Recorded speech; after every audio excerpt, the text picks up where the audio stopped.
Good morning, students.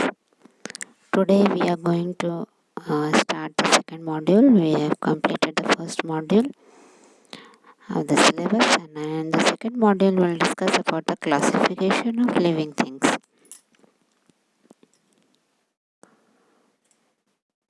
So, classification of organisms. The classification of organisms is a systematic method of arranging organisms into different groups and subgroups based on their similarities and their differences. Classification का मतलब क्या होता है? Classification का मतलब होता है ये एक सिस्टमेटिक तरीका है जिससे कि हम सभी ऑर्गेनिजम्स को, सभी जीवों को अरेंज करते हैं और अलग अलग ग्रुप्स में, अलग अलग वर्ग में या उपवर्ग में हम लोग उसे अरेंज करते हैं on the basis of similarities and there differences. माने उनमें क्या समानता है और क्या असमानताएं हैं, उनके आधार पर हम सभी जीवों को अलग अलग वर्गों में विभाजित करते हैं. उसे ही हम कहते हैं classification of organisms. Organisms were first classified more than 2000 years ago by the Greek philosopher Aristotle into plants and animals.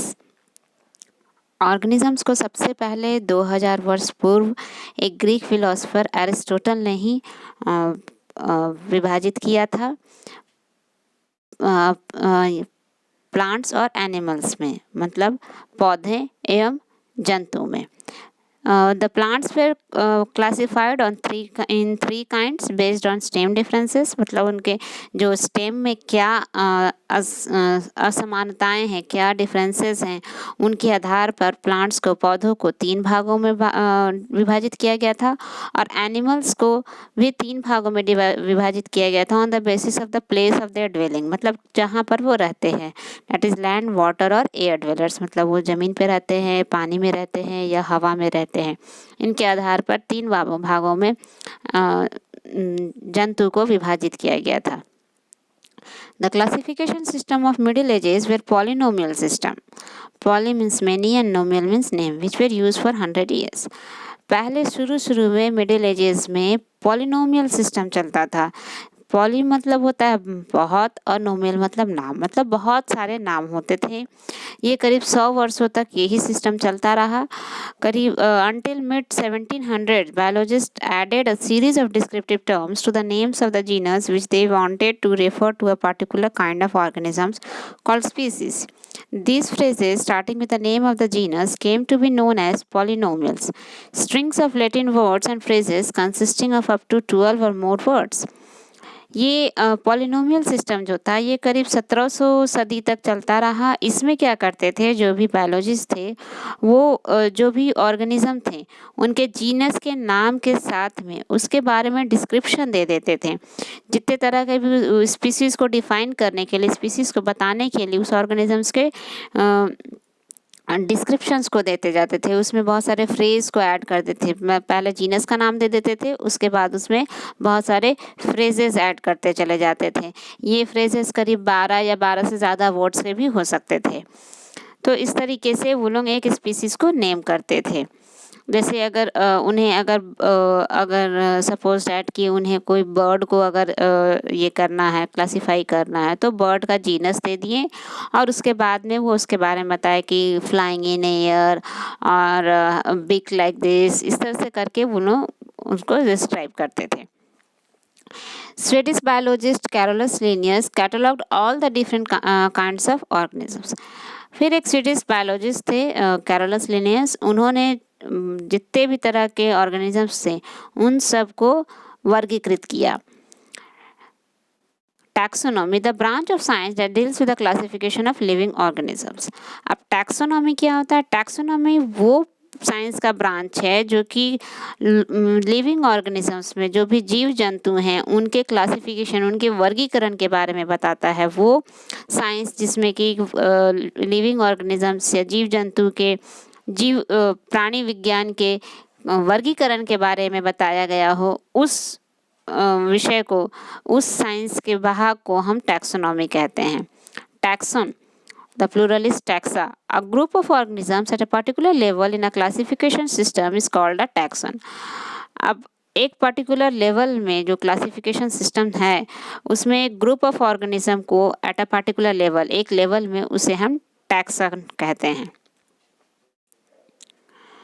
Now see, class as like classification as for a geographical address, we use continent, country, states, a province, then city, then building, then floor, then room or apartment. Like this we name or we give the geographical address.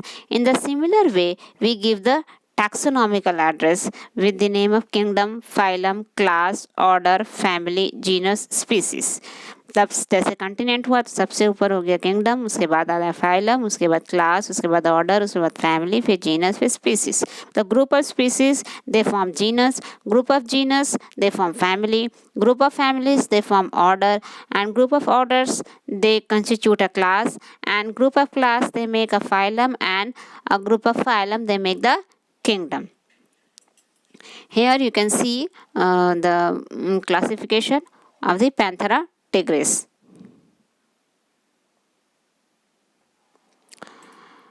Now classification, reasons for classification. Why do we need to classify organisms? Organisms को वर्गीकृत करने की ज़रूरत ही क्यों पड़ी? क्या कारण था कि हमने उसे क्लासिफिकेशन करना शुरू किया? Common basis for communication about different groups of living things. अब क्लासिफिकेशन करने से क्या हुआ कि एक कॉमन बेसिस कम्युनिकेशन का मिल गया. जैसे सपोज कि एक ही चीज़ को अलग अलग जगहों पर अलग अलग नाम से बोला जा रहा था तो लोग उसे पहचान नहीं पा रहे थे. जब हम उसे क्लासिफिकेशन कर दिए, उसका एक हम नेम कर दिए, साइंटिफिक नेम कर दिए, तब वही नेम सभी के लिए हो गया. तो अगर हम उसके बारे में बोले तो कोई भी उसको जान सकता है. अब सपोज दैट कि टाइगर ही है तो टाइगर का अलग अलग जगह पर अलग अलग नाम है, तो अलग अलग देश में अलग अलग तरीके से बोला जाता है. लेकिन अगर हम कह दें कि पैंथेरा टिग्रिस, तो पैंथेरा टिग्रिस से कहीं भी किसी भी कॉन्टिनेंट में आप चले जाइए, we can identify the organism. Human attempt to make sense of the tremendous diversity of the living world. अब ह्यूमन बींग्स ने जो भी डाइवर्सिटी है लिविंग ऑर्गेनिजम्स को, उन सब के बारे में जानने के लिए, उन सब को एक सेंस देने के लिए, मतलब जितने भी लिविंग ऑर्गेनिजम्स हैं उनको एक ग्रुप में बांट करके उनके बारे में एक बेसिक इंफॉर्मेशन गेन करने के लिए ये क्लासिफिकेशन बहुत ही हेल्प करता है. imply evolutionary relationships, that is phylogeny. अब जो भी ऑर्गेनिजम्स हैं उनके बीच में क्या एवोल्यूशनरी रिलेशनशिप्स हैं, मतलब कौन किससे ओरिजिनेट हुआ है, किसके किसके बीच में समानताएं हैं, ये सारी चीज़ों को भी पता करने के लिए ये क्लासिफिकेशन बहुत ही मदद करता है. इसी ब्रांच ऑफ साइंस को हम कहते हैं फाइलोजेनी, जिसमें कि हम एवोल्यूशनरी रिलेशनशिप्स को आइडेंटिफाई करते हैं. Now advantages of classification. Classification से क्या क्या एडवांटेजेस हैं? जैसे आइडेंटिफाई ऑर्गेनिजम्स. सबसे पहले तो जब हम क्लासिफाई कर लेंगे तो we can identify the organisms. कौन सा ऑर्गेनिज्म है हम उसे पहचान सकते हैं. Find interrelationship between organisms. अब दो ऑर्गेनिजम्स जो सिमिलर ग्रुप के होंगे, सिमिलर ऑर्डर में हो या सिमिलर फैमिली में बिलोंग करते हों, यानी उनमें कुछ समानताएं होंगी, तो इसलिए दो ऑर्गेनिजम्स के बीच में इंटर रिलेशनशिप हम लोग इस्टेब्लिश कर सकते हैं. Makes studying organisms easy. अब जो भी ऑर्गेनिज्म है उनको पढ़ने में भी आसान हो गया. अगर सिमिलर ग्रुप है यानी उनके फीचर सेम होंगे तो इस तरीके से ऑर्गेनिजम्स को पढ़ना आसान हो गया. The foremost advantage of classifying organisms is that makes the study of a wide variety of organisms very easy and convenient. मतलब इतना ज़्यादा विविधता है, जैविक विविधता है कि इनको पढ़ने के लिए अगर हम क्लासिफाई कर ले तो हमें बहुत ही आसानी हो जाता है उनको पढ़ना, क्योंकि जो एक ग्रुप में होंगे उनके फीचर्स एक जैसे होंगे. तो अगर हम एक ग्रुप के बारे में पढ़ लिए तो हम बहुत सारे ऑर्गेनिजम्स के बारे में पढ़ लिए. It shows the inter relationship between various groups. मैंने अभी ये भी बताया कि अलग अलग ग्रुप के बीच में क्या रिलेशनशिप है उसे भी बता रहे हैं. जो सिमिलर ग्रुप में बिलोंग कर रहे हैं उनमें समानताएं होंगी, जो सिमिलर फाइलम में बिलोंग कर रहे होंगे उनमें समानताएं होंगी. इस तरीके से हम उनके बीच में क्या रिलेशनशिप है उसको इस्टेब्लिश कर सकते हैं. In biology, there is a basic need to identify organisms correctly and place them in the right category. This helps in learning about the large numbers of organisms in an accurate manner. अब biology में जो भी organisms हैं उनको identify करना और सही जगह पर रखना बहुत ही ज़रूरी है पढ़ने के लिए. इससे क्या होता है कि उनके लार्ज नंबर ऑफ ऑर्गेनिजम्स के बारे में हम एक साथ पढ़ सकते हैं सही तरीके से. Classifying organisms also helps in increasing the scope of biological sciences. और जब ऑर्गेनिजम्स को हम क्लासिफाई कर लेते हैं तो जो बायोलॉजिकल साइंसेस के स्कोप है वो भी बहुत बढ़ जाते हैं। Now, types of classification. Organisms can be classified on the basis of several different factors. According to this, the different factors include the nature of the cell, the mode of nutrition seen in organisms, and also based on the body organization. Broadly, the following are the different types of classification. कहने का मतलब है कि organisms को अलग अलग आधार पर विभाजित किया जाता है। बहुत सारे उसके आधार है, जैसे कि उन्हें या तो उनके सेल के नेचर के बेसिस पर भी क्लासिफाई किया जाता है, उनके मोड ऑफ न्यूट्रिशन किस तरीके से वो अपना भोजन लेते हैं उसके आधार पर क्लासिफाई किया जाता है, उनका बॉडी ऑर्गेनाइजेशन कैसा है, किस तरह से उनका बॉडी बना हुआ है उसके आधार पर क्लासिफाई किया जाता है।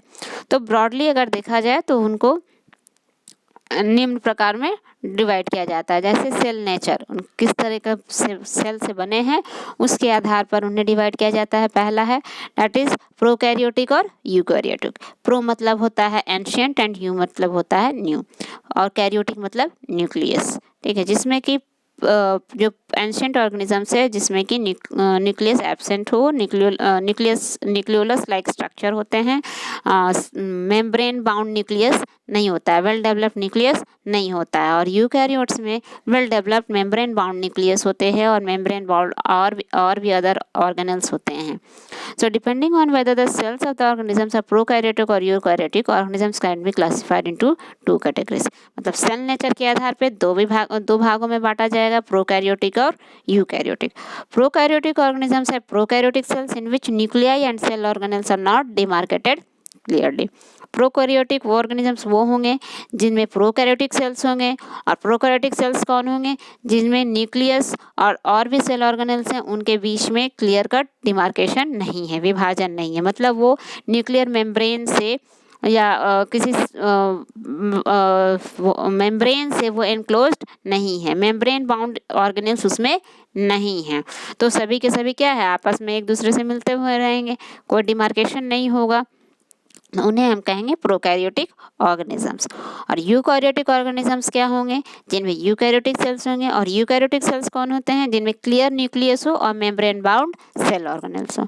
मतलब जिनमें न्यूक्लियस जो हो वेल डेवलप्ड हो, न्यूक्लियर मेम्ब्रेन से एनक्लोज्ड हो, और उनके जो सेल ऑर्गेनल्स हैं वो भी मेम्ब्रेन बाउंड रहेंगे।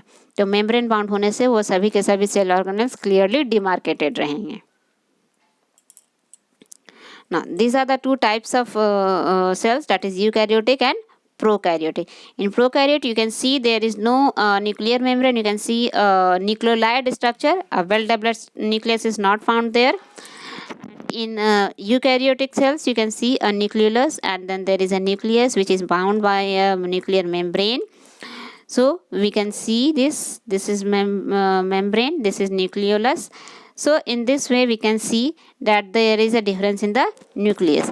Here you can see there is a mitochondria which is a membrane bound structure, but mitochondria is absent here in prokaryotes. So the membrane enclosed nucleus, the mitochondria, all those membrane bound structures are absent in prokaryotes.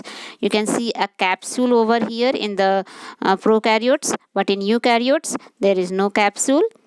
So the structure, cell wall structure, cell wall is found in some eukaryotes but mostly in prokaryotes. So cell wall is also absent in eukaryotic cells.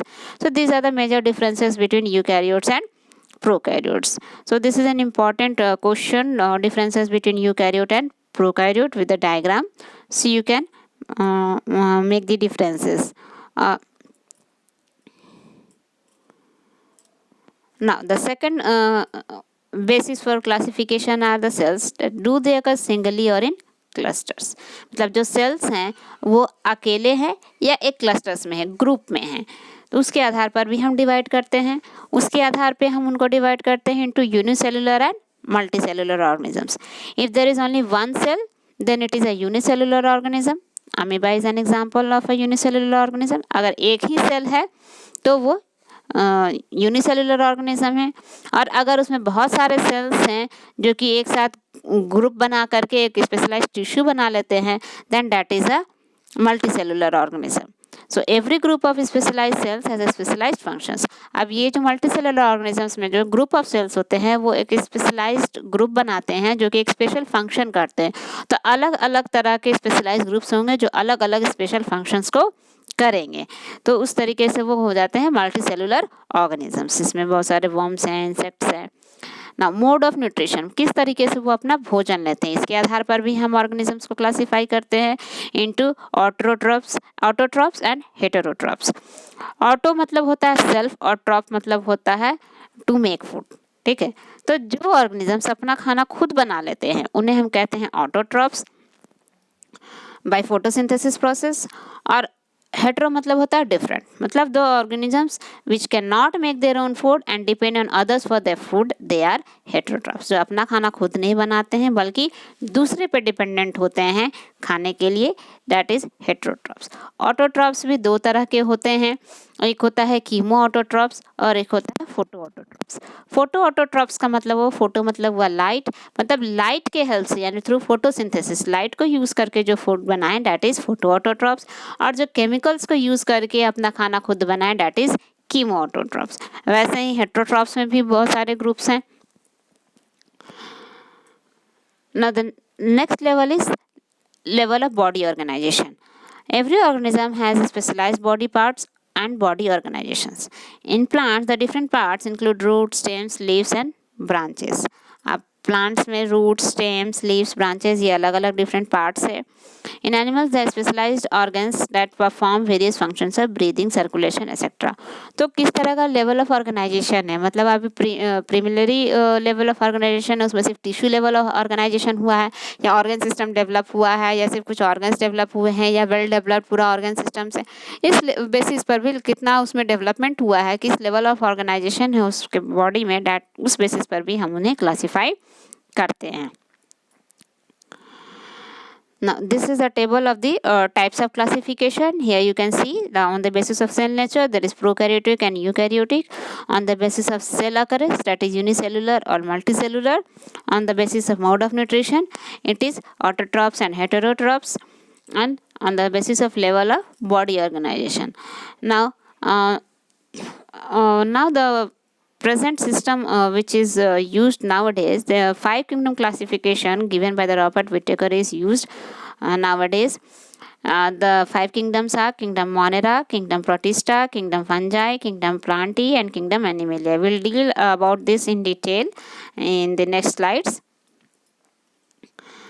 Now before that let us know what is a binomial nomenclature. So bi means two, so binomial means two names, means it was introduced by Carl Linnaeus and it means two names are there, one is a genus name and another is specific name, that is we called scientific name. मतलब कोई भी organism को जब हमें describe करना हो तो हम उसका जीनस का नाम और उसका स्पीसीज का नाम, उन दोनों नाम को मिला के बताएंगे तो वो उसका साइंटिफिक नाम हो जाएगा, जिस नाम से किसी ऑर्गेनिज्म को जाना जाता है। जो भी नेम्स है वो उसके कुछ रूल्स भी हैं, जैसे कि नाम जो भी लिखा जाएगा they should be written in italics. अगर first letter of genus should be capital, मतलब जो भी जीनस नेम लिखते हैं उसका फर्स्ट लेटर हमेशा कैपिटल में लिखना है, और first letter of species name हमेशा स्मॉल में लिखना है। If the scientific names are handwritten, अगर हाथ से लिख रहे हैं तो इटैलिक्स तो नहीं कर सकते, तो हम उन्हें अंडरलाइन कर देते हैं। So biologists name organisms in a systematic way. Biologists give every species a two-part binomial name that consists of the name of its genus plus distinctive species epithet. मतलब उसका नाम में दो चीज होगा, एक जीनस नेम और स्पेसिफिक नेम होगा। In the hierarchical system of classification used in the biology, genera are grouped into families, families into orders, orders into classes, classes into phyla and phyla into kingdoms. मतलब जब हमारा classification का hierarchy बनाते हैं तो उसमें जो भी जीनस है उन ग्रुप ऑफ जीनस जो है फैमिलीज बनाते हैं, ग्रुप ऑफ फैमिलीज ऑर्डर्स बनाते हैं, और ऑर्डर के ग्रुप्स को क्लास कहते हैं, और क्लास के ग्रुप्स को फाइलम कहते हैं, और फाइलम को ग्रुप्स को किंगडम कहते हैं। So there are perhaps 10 million species of plants, animals, fungi and eukaryotic microorganisms. लगभग 10 मिलियन स्पीसीज़ है प्लांट्स के, एनिमल्स के, फंजाई, यूकैरियोटिक माइक्रोऑर्गेनिजम्स के, पर अभी तक करीब 1.5 मिलियन का ही नेम्स दिया जा चुका है। इसमें से कि 15% जो है वो मैराइन ऑर्गेनिजम्स है और बाकी जो है मोस्टली टेरेस्ट्रियल ऑर्गेनिजम्स हैं। So what is biological nomenclature?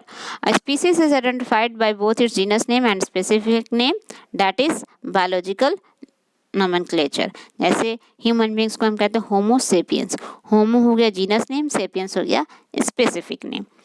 ना बायोलॉजिकल नोमेनक्लेचर रूल्स मैंने अभी भी बताया, not two different species with the same combination of genus and specific names, मतलब same combination of genus specific name का दो डिफरेंट ऑर्गेनिजम्स नहीं हो सकते हैं, मतलब दो डिफरेंट स्पीसीज को का सेम जीनस और स्पेसिफिक नाम नहीं हो सकता है।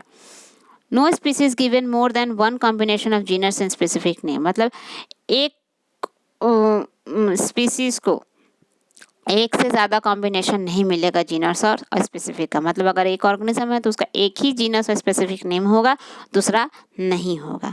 Genus name always capitalised and italicised और अंडरलाइन, स्पेसिफिक नेम कैपिटल नहीं होते हैं बट इज ऑलवेज इटैलिसाइज्ड और अंडरलाइन, मतलब जीनस स्पेसिफिक नेम को हम अंडरलाइन करते हैं या इटैलिक्स में लिखते हैं, और अगर जीनस नेम को हमेशा कैपिटल में फर्स्ट लेटर और स्पेसिफिक नेम का फर्स्ट लेटर हमेशा स्मॉल से लिखते हैं। Now what is a species? So typological species definition based on the morphological and anatomical characteristics of organisms। कहने का मतलब species वो हुए जो कि जिनमें कि मॉर्फोलॉजिकल और एनाटॉमिकल कैरेक्टरिस्टिक्स जो ऑर्गेनिजम्स में सेम होंगे वो सेम स्पीसीज होंगे। वैसे स्पीसीज जिनका मॉर्फोलॉजिकल और एनाटॉमिकल कैरेक्टर सिमिलर हो वो सेम स्पीसीज होंगे। अगर हम बायोलॉजिकली एक स्पीसीज को डिफाइन करें तो स्पीसीज को हम कह सकते हैं कि definition based upon the ability of organisms to interbreed and produce viable fertile offspring. कहने का मतलब बायोलॉजिकली स्पीसीज वो ग्रुप हैं, एक स्पीसीज वो है जो कि आपस में इंटरब्रीड कर सके और इंटरब्रीड करने के बाद में वायबल फर्टाइल ऑफस्प्रिंग दे, न कि स्टेराइल, मतलब फर्टाइल ऑफस्प्रिंग होना। जब वो आपस में इंटरब्रीड कर रहे हैं तो एक फर्टाइल ऑफस्प्रिंग होना चाहिए जो कि आगे जनरेशन्स को कंटिन्यू कर सके, जो कि आगे वो भी रिप्रोड्यूस कर सके। तो उस तरह का जब इंटरब्रीडिंग से हमें ऑफस्प्रिंग मिलता है, वैसे ऑर्गेनिज्म जो आपस में इंटरब्रीड करके वैसे ऑफस्प्रिंग्स को प्रोड्यूस कर सकते हैं, then they are the biological species, मतलब they are of the same species. Now phylogeny. Scientists construct phylogenies to understand the evolutionary relationships among organisms। कहने का मतलब है कि जो phylogeny जो होते हैं वो जो साइंटिस्ट उन्हें बनाते हैं phylogenic ट्री, ताकि हम ऑर्गेनिजम्स के बीच में एवोल्यूशनरी रिलेशनशिप्स को जान सकें, मतलब किससे कौन सा ऑर्गेनिज्म इवॉल्व हुआ है, ओरिजिनेट हुआ है, कौन दो ऑर्गेनिजम्स आपस में सिमिलर हैं, कौन कहाँ से डाइवर्ज हो गया, कहाँ से डिफरेंसेस आ गए हैं। तो उनको समझने के लिए एक फाइलोजेनी बनाया जाता है, एक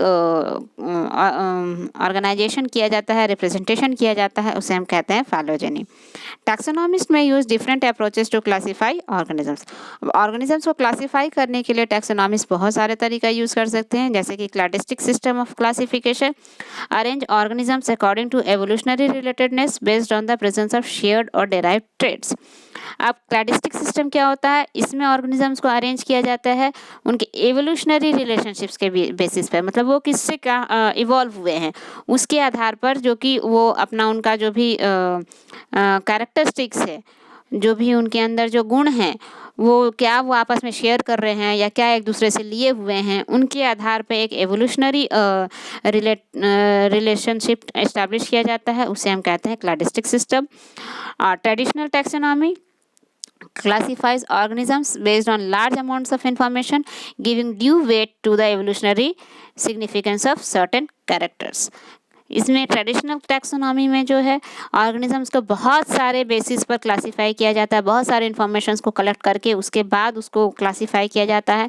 इसमें एवोल्यूशनरी रिलेशनशिप्स को भी वेटेज दिया जाता है उनके कैरेक्टर्स को लेकर के। तो ट्रेडिशनल टैक्सोनॉमी में ज़्यादा रिलायबल है क्योंकि इसमें ज़्यादा इन्फॉर्मेशंस को इंक्लूड किया गया है। तो phylogeny may be represented as a cladogram based on the order in which groups evolve.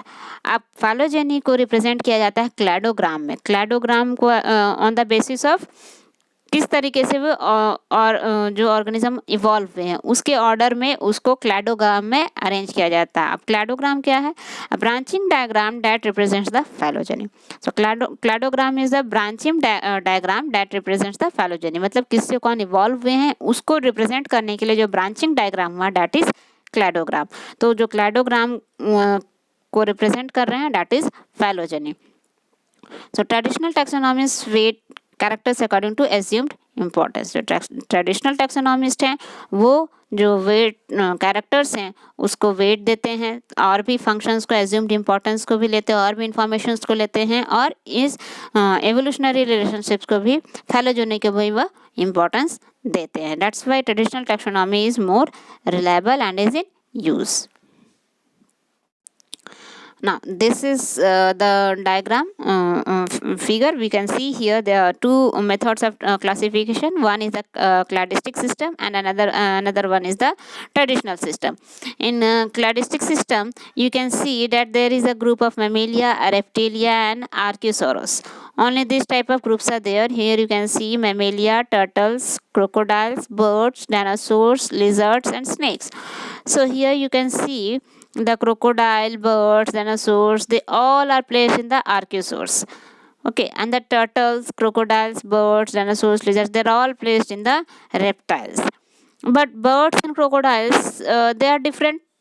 They have differences in their characters. So on the basis of evolutionary it is characterized like this. But if we go on the basis of traditional taxonomy, here we can find the Mammalia, then apes class, and then we can have a class of Reptilia. Here we can see that it is divided into 4 classes. So the apes are grouped different from crocodiles and turtles. Okay, so since the apes have certain different features from the crocodiles and turtles, so they are placed differently. So here we can see that there is more informations on which the birds have been classified differently. So more informations are included in traditional taxonomy.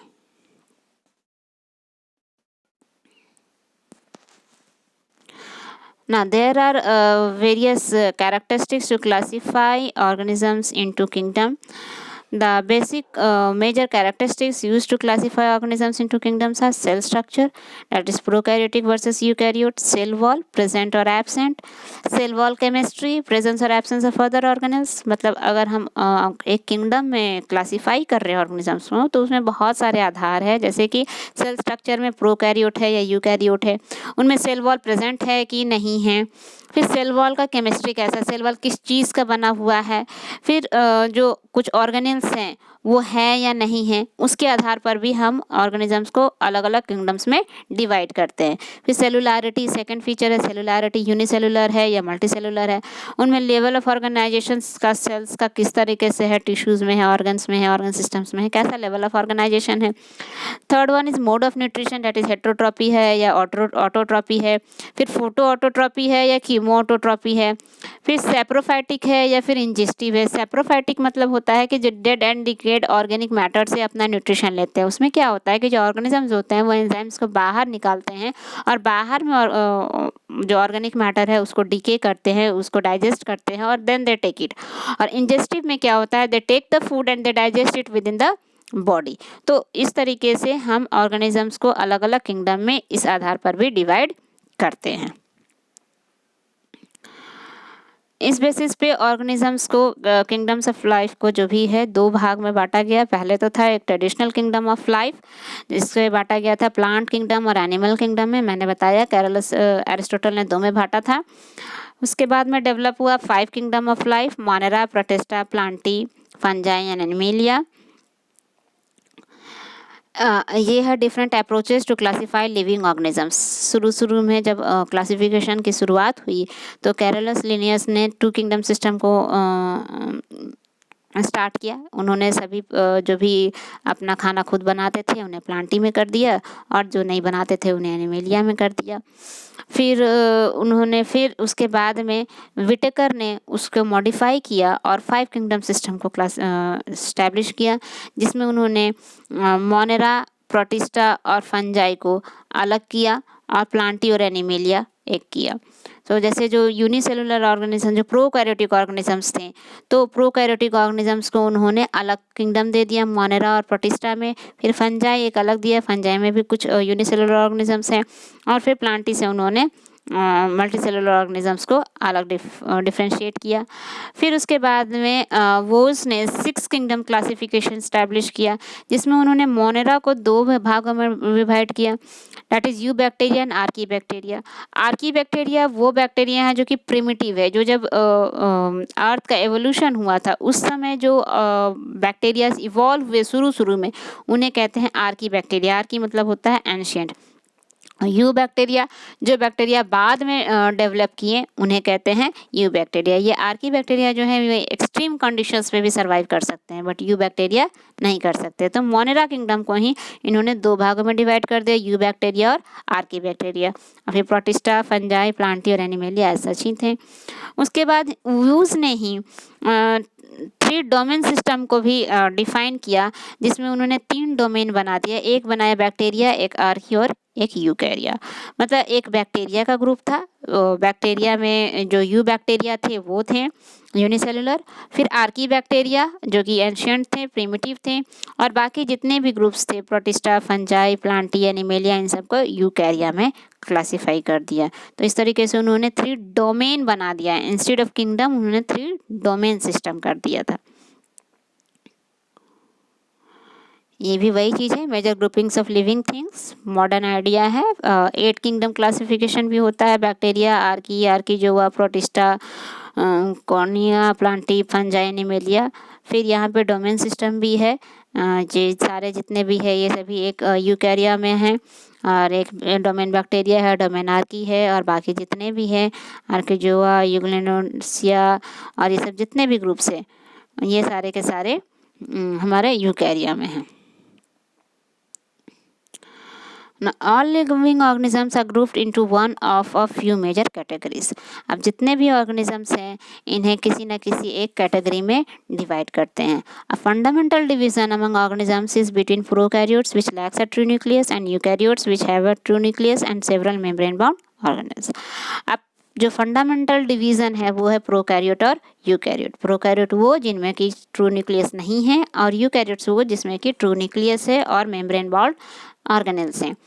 Prokaryotes और bacteria are assigned to quite different kingdoms. अब जो prokaryotes या bacteria जो है उनको 2 kingdoms में divide किया गया है, आर्की बैक्टीरिया और यू बैक्टीरिया में। The eukaryotic kingdoms are more closely related than the 2 kingdoms of prokaryotes. जो यूकैरियोटिक किंगडम्स है ये आपस में ज़्यादा मिलते जुलते हैं, इसलिए इन्हें एक अलग ही ये ग्रुप में किया गया है।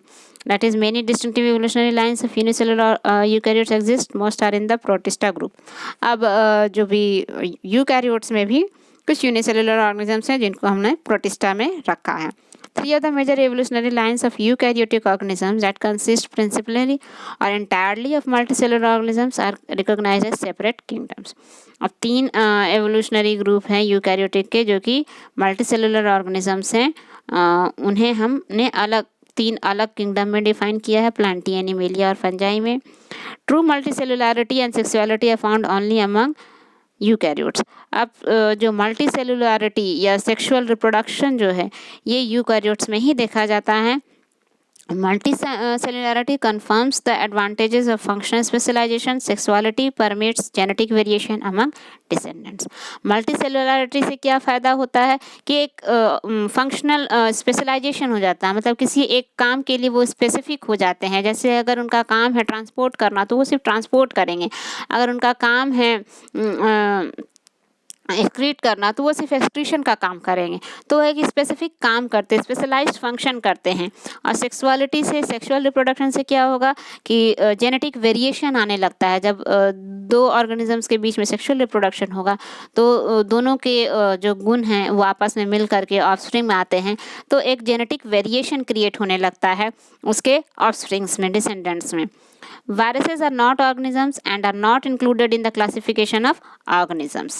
Viruses organisms नहीं हैं, इसलिए उन्हें classification में नहीं डाला गया है। They are self-replicative portions of the genomes of organisms. Viruses जो हैं वो खुद से वो रेप्लिकेट करने वाले कुछ जीनोमिक पार्टिकल्स है, पोर्शंस हैं, जो कि किसी ऑर्गेनिज्म में अगर एंटर करते हैं तो उसके होस्ट के सारे लिविंग मशीनरी को यूज़ करके और खुद को रेप्लिकेट करते हैं। उनका खुद का मशीनरी नहीं है, that's why they are not classified in the living organisms. ठीक है, अगर वो आउटसाइड बॉडी है then they are non living.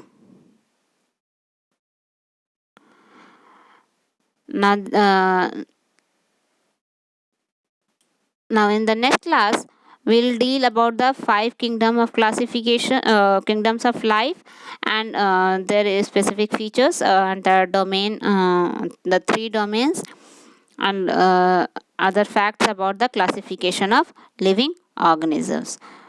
For today it is only up to this much, and the next class we'll continue the lecture with the further information, five kingdom classification. We'll deal with the five kingdoms, because it is only the most widely used classification system. So we'll deal each one separately, what are the features of different kingdoms of each group. Okay, that's all for today. Thank you very much.